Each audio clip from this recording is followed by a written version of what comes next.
Welcome to The Details with Elliott, Connie, and Adam Frower. This is a podcast where we examine the intersection between solution-focused brief therapy and current topics going on in the world. And we do this because we genuinely want the world to be a better place. So enjoy and come examine the details with us. Adam, we were recently talking about a very interesting topic, which is knowledge and the impact of knowledge on our lives and the way we do things. So why don't you share kind of what we were talking about? This topic came to mind because at this time of year, this is when a lot of kids and adults are going back to school, right? So all the way from preschool, all the way through high school, college, graduate school. So this is kind of a mark of the beginning of an academic year in many parts of the world, but perhaps not all the parts of the world. And so that kind of got us thinking about, in some sense, why do we go to school? Why do we try to disseminate information, knowledge? Why do we try to help people become more educated? And I think as I thought about that, I think there are two things that kind of jumped into my mind. First of all, I come from a family where education is really highly valued. I am one of 5 children.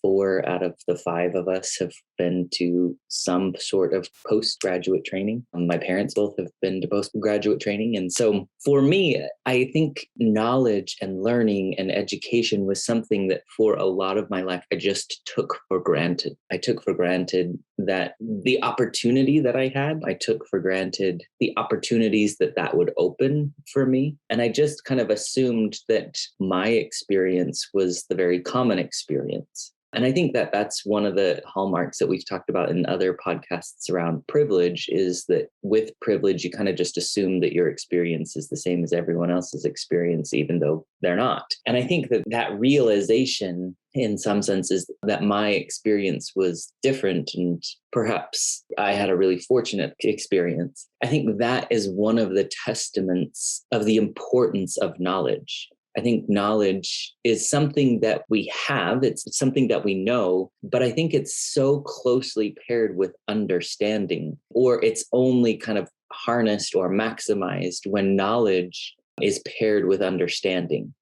And I think having that understanding that my experience is a different experience and that other people have unique experiences, I think that's something really, really valuable, is to have a clear understanding of what we know, but also to have understanding about what it means and how to apply it into our life. So I think that's one thing that kind of stood out to me. I think the other thing that stood out to me about knowledge is, again, kind of connected to a separate idea, but it's the idea of wisdom. Oftentimes we use those terms interchangeably, knowledge and wisdom. But I think one of the things that really distinguishes knowledge from wisdom is that wisdom is the appropriate application of knowledge. So it's using knowledge. And I think as we've tried to go throughout our careers, as we've tried to be useful and helpful to people as they've come for therapy, I think that's oftentimes what we're trying to help people to achieve, is as they go into these detailed descriptions,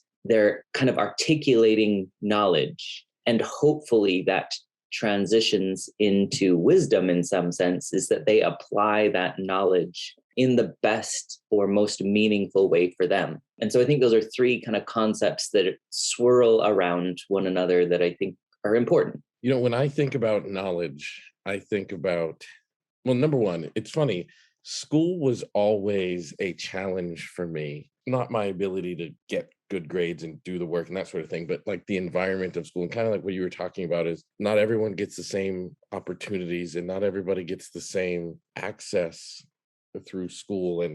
And I was aware when I was in school, everybody else had money and I did not, even for like school lunches kind of a thing. It was an area for me to be insecure about the way I was dressing when everybody else had like designer clothes and things like that. And it was also where I was getting more abuse, because if I wasn't doing perfectly in school, my father was a very difficult parent in those areas. So whenever back to school comes, I can't help but think about the kids for whom school is a challenge for reasons other than the academic component of it. And especially this school year, because the students now are dealing with this pandemic that is raging through this world and impacting school. Like, Adam, imagine if you have to do school and you live in a home environment where there's like 6 kids and 1 iPad, or there's 5 kids and 1 laptop, or there's 4 kids and no Wi-Fi. I mean, imagine how hard that is on those types of kids.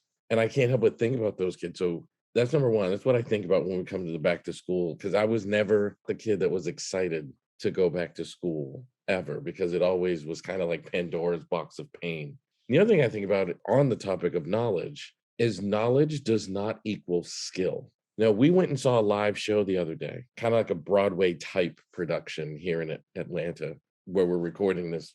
Those people performing were singing and dancing on such a high level that you also have to take knowledge and turn it into skill.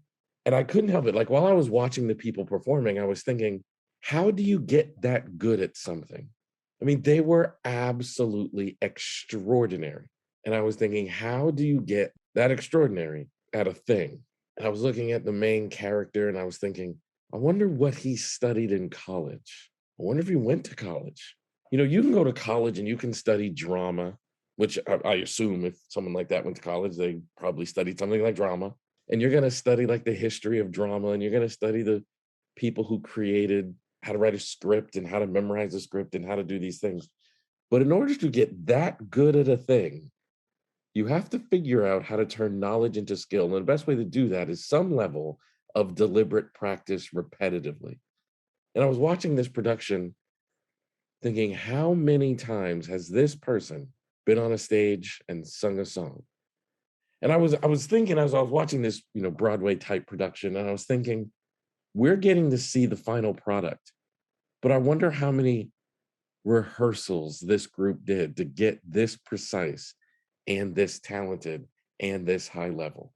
And I think sometimes we live in a world that confuses knowledge and skill. And us as psychotherapists, I think it happens all the time. I remember one time going to a conference and this guy walked up to me. I was walking into a room where I was about to give a workshop.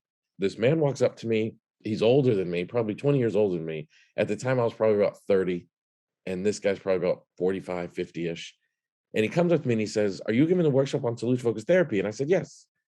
And he says, "Is it the same solution-focused therapy taught by this other person?" And I said, "I don't know what you mean." And he says, "Is it the same approach?" And I said, "Yeah, it's the same approach, but I'm going to show you how I do it in the way that I think about it." And he said, "But it's the same approach, right?" I said, "Yeah, it's the same approach, solution-focused therapy." And he said, "I already went to a workshop about that 11 years ago." And then he went to another workshop.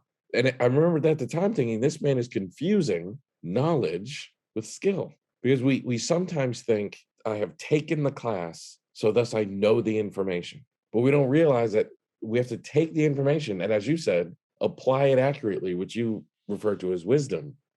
But I also want to make sure we understand you have to be able to turn knowledge into a skill in order to do something on a high level. And I think that's like the missing step in the pursuit of excellence or proficiency that we have to put in place. Yeah, I think that's really profound. And I think you made me think of something also connected and related, but it's that what we deem to be knowledge or intelligence or any of those kinds of things, it isn't one universal thing. There's different kinds of knowledge. You alluded to like musical knowledge or physical knowledge, right? Where people can dance. I guess sometimes that's called like kinesthetic knowledge. If we judge each other based on what kind of knowledge we have or what our interest is, then we could actually misrepresent, we could misapply, we could misjudge people, right? Because we could see somebody who doesn't have a lot of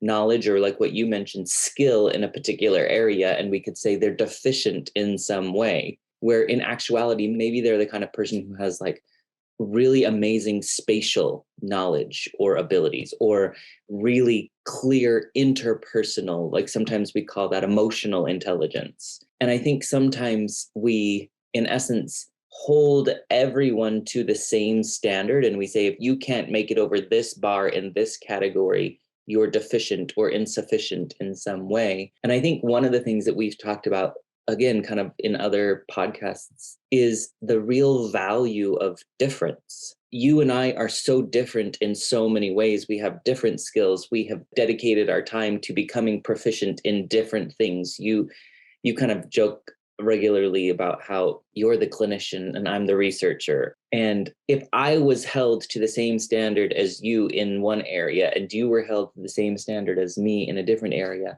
we might look or become insufficient in some way. And I think one of the real important things as we think about knowledge, as we think about education, as we think about sending all of these kids back to school, is that they're going to have different areas of aptitude and different areas of interest. And I think one of the real strengths that we could foster is valuing difference and encouraging difference. And I think that that also is connected to not just what they know or what they're good at, but how they learn and how we learn. I think we're different in how we learn, right? Some people they can hear something and it just goes in and they remember it.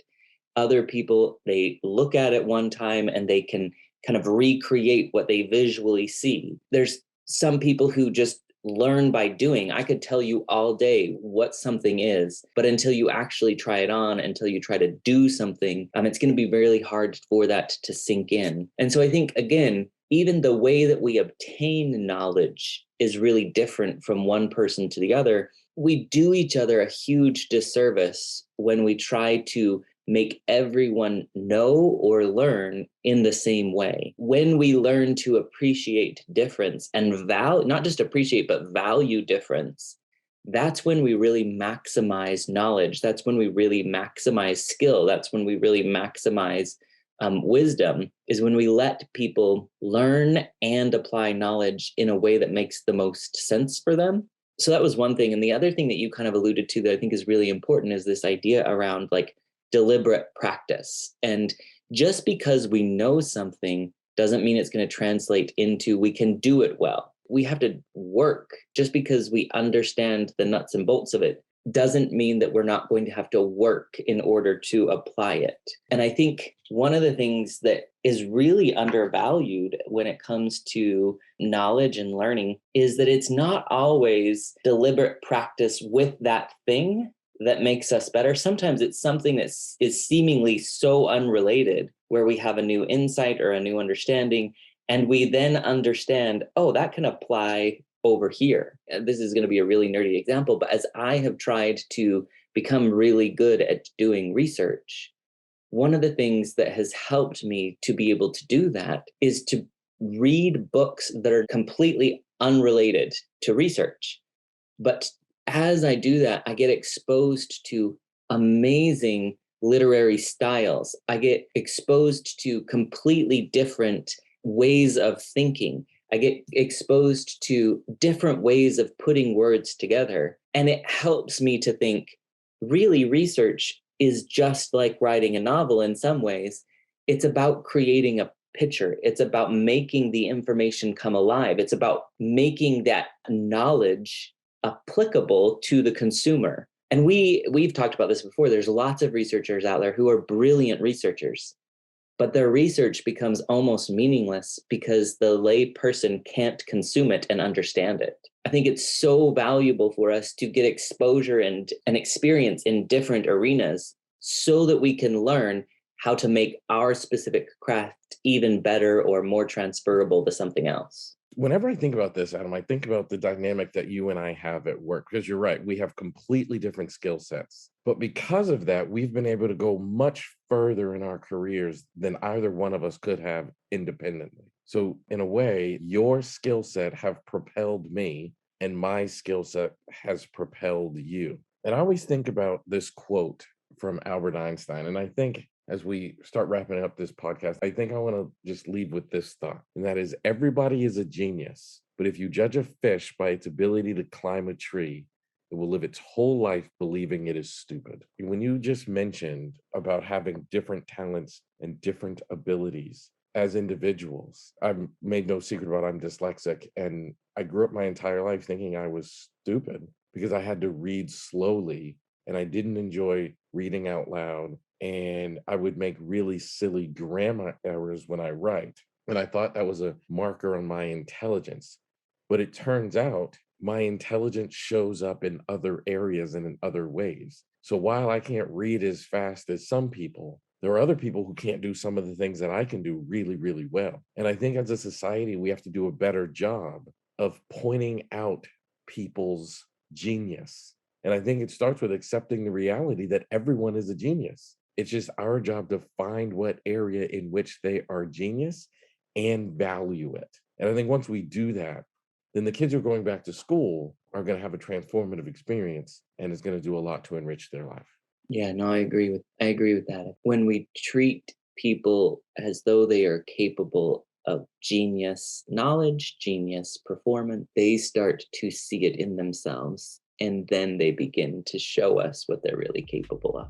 Well, look, Adam, once again, this podcast was brought to you by the Solution Focused Universe, which is the largest online training community dedicated to the solution focused approach and the growth of professionals interested in mastering the solution focused approach, and brought to you by Solution Focused Notes, which is the only online electronic health record system dedicated to solution focused professionals, where they can find templates to use treatment plans, progress notes, intake forms, everything you need to run a practice electronically, calendar, your charting system, and all of it tailored to the needs of solution-focused professionals.